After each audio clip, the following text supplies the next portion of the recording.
sigal namni tokko bar waan takka waan dalaguuf bu'aa isaatii fi khasaaraa isaa madaalaati deemee dalagaami mee maal fide kitaabni sun maal fide amma dura barreesse kun maal fide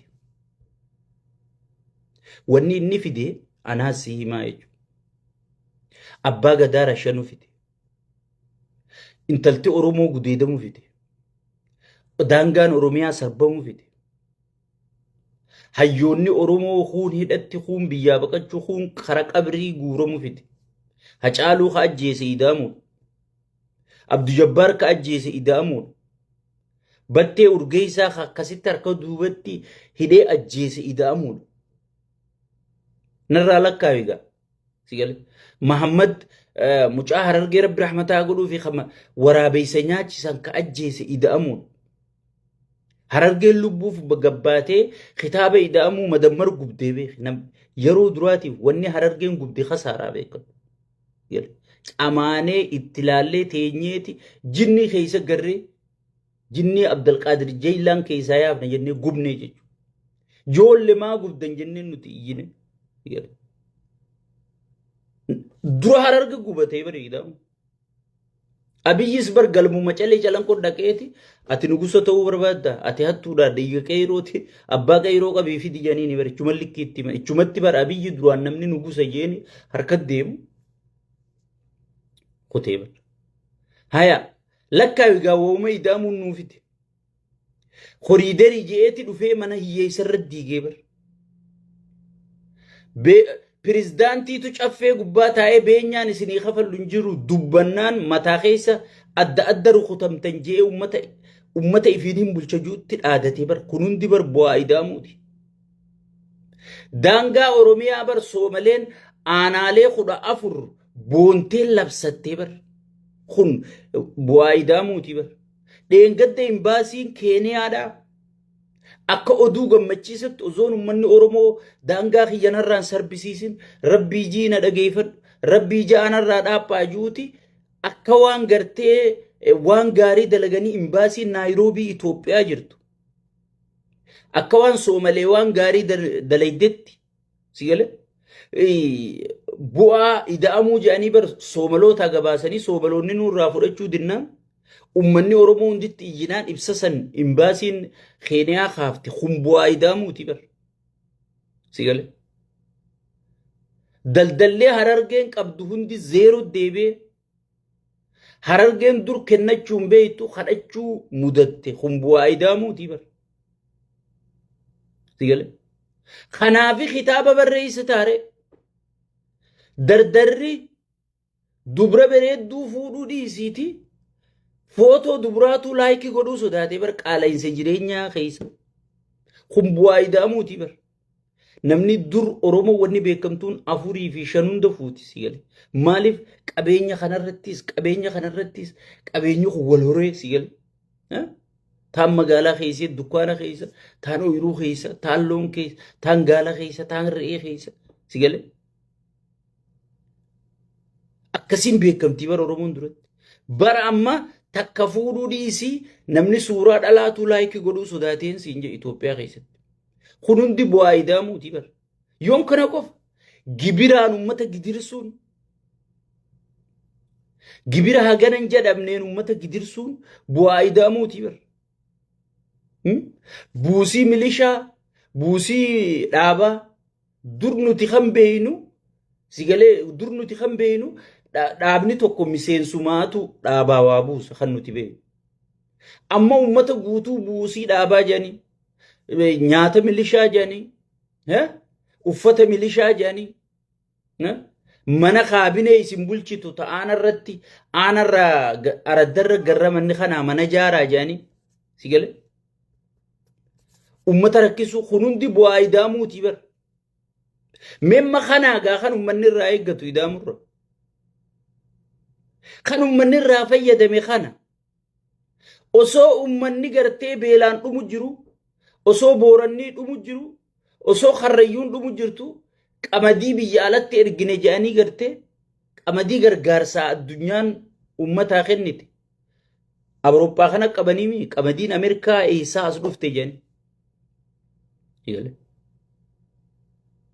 Kunundi bu'aa ida'amuutii bar. Mee kitaaba kanarraa kana fayyadamne. Mee ummata keenya kun maal isin fayyade naa himi. Bu'aan ida'amuu kun maal isin fayyade. Sigale. Kunundi daandii ida'amuun irra deemee itti nu geessee beekan. Daandii ida'amuu kan inni jee lammarra barreessisan. Kana hunda dhaloota ida'amuu jeeti dhaloota gandaan wal arrabsu. Dhaloota gartee kutaa wal qoodu.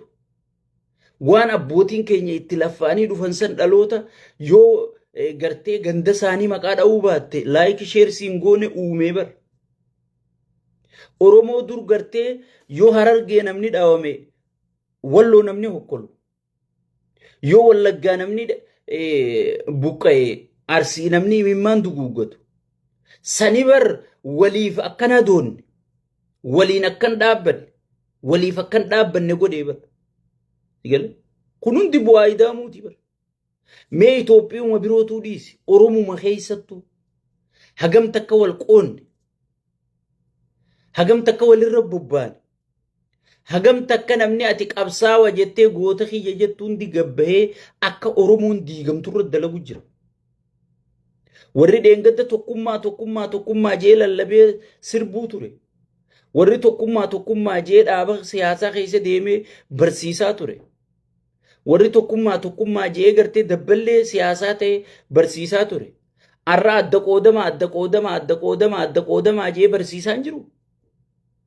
Kun hundi bu'aa ida'amuutii bar bu'aa dhaloota ida'amuutii qaallichi kun barreessee bar.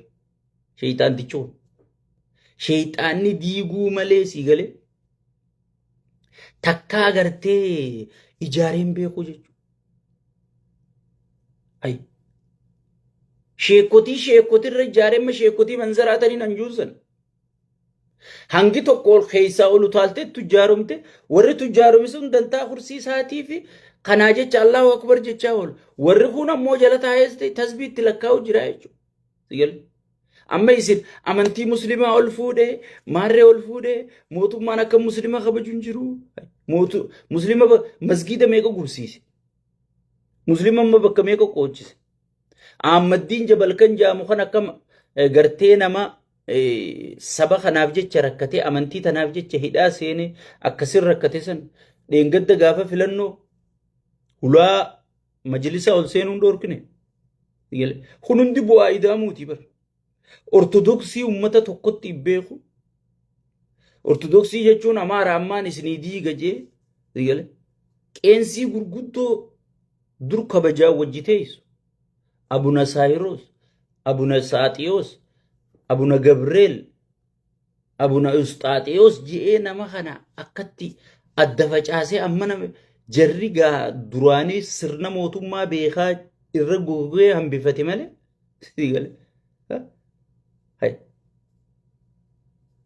Irra gogoganii hambifatan malee facaasee ida'amuu jechuun kanammoo kan qabdurratti fiifuu sii dabaluu jechuudha. Moo kan qabdu si harkaa duwwisuu jechuudha.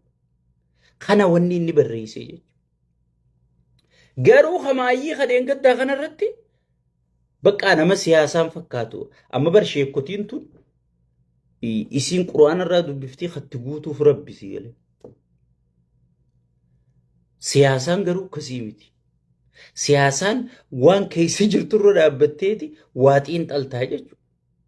Sheekotiin amma jannata seenuu deemtaa. Maarree taataa jannata bitadhuu.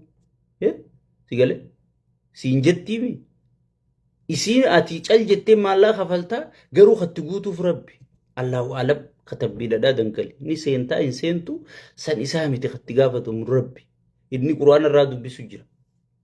Takka hadiisarraa dubbisu jira jechuudha. Siyaasaan garuu ati dubbachuu katti naa guutu rabbiin hin ta'u. Sigale.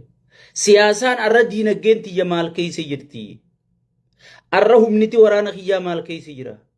Humniti ummata kiyyaa maal keessa jirti? Galiinin ana arra ummanni kiyya arkate maali? Sigale. Amata dhufu roobni ni jira moo hin jiru? Waggaa 10 booda roobni ni jira moo hin jiru? Kana madaalta teessee madaalta. Dheengadda garuu hoggee haasa'u qaallichi na amanii jaanii bar itti Itoophiyaan tun guddachuuf teesse.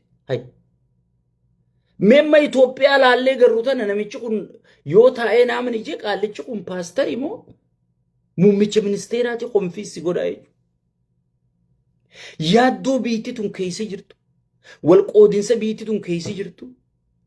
Wal loluu dhiiga wal dhangalaasuu biitti tun keessa jirtu. Osoo laaltee gartuu na'amanii jaa Itoophiyaan tun ni guddatti. Yoo Itoophiyaan guddatti uummanni Itoophiyaa hoo akkam ta'a?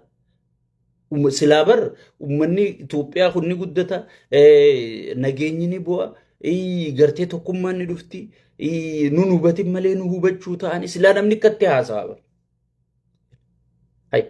Akkuma jarri quraanarraa baayibilarraa wa'adaa nuu seen na'amanii jannata seenu teessa firdoosi bitatta maarirra deemta takka azaaba kutta jee jarri asii wa'adaa nuu seenu inni na'amanii jaabar akkamittiin isa mana. Siyaasaan akkamitti akkas taati? Namichi kun maaliif cherchii jaartii jaare sanitti ifiin galle? Maaliif ifiin galle? Kun paastara malee muummichi ministeera takka nama siyaasaan fakkaatu jechuudha.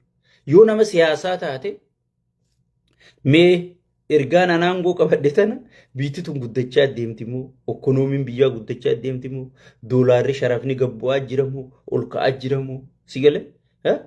Uummanni tokkummaa uummachaa jira moo adda faca'aa jira moo jetteeti gartee dippiloomaasiin kiyya addunyaarra fudhatamaatiin jira moo ollaa kiyya bira fudhatamaatiin jira moo uummata kiyya keessa fudhatamaatiin jira moo yoo fudhatamaan jiraanne akkamitti maaliin balleessee fudhatamuu dhabee